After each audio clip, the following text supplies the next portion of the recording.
Today we have the famous story of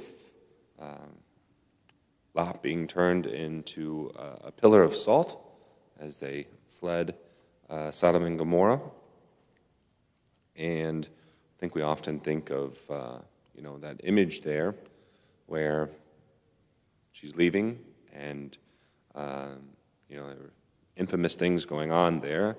Don't know what extent Lot had this need to look back, but kind of just that overall consensus, like, yes, we've put away that which is not of God, our old life, not to desire to go back to the flesh pots as it was in the prodigal son, right? Not to think about and long for the worst parts of our life. And for us, just that reminder, just a voice of reason in the craziness, which is like, we were made for virtue. We were made for virtue. We were not made for vice.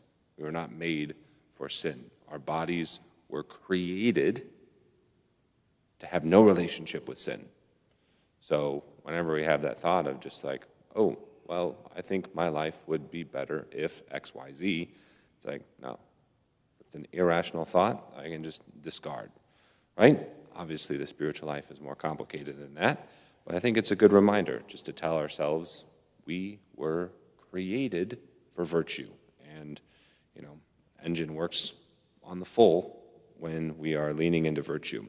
But it's very interesting just to pair it with today's gospel, where those in the boat find themselves in a legitimately scary situation. Yet at the same time, we see our Lord saying, why are you terrified, O you little faith? And it's like, yeah, they had Jesus Christ with them in the boat. Pretty sure I could take on some scary things if Christ was in the boat. Yet here we are at Mass, and how many times do we worry about our day? Do we worry about what is going on? He's right here with us. He's right here with us. He's about to dwell in our hearts and to strengthen us for what the day has in store. And, sin is ultimately the same thing. I don't think God's going to take care of me. I got to do it on my own.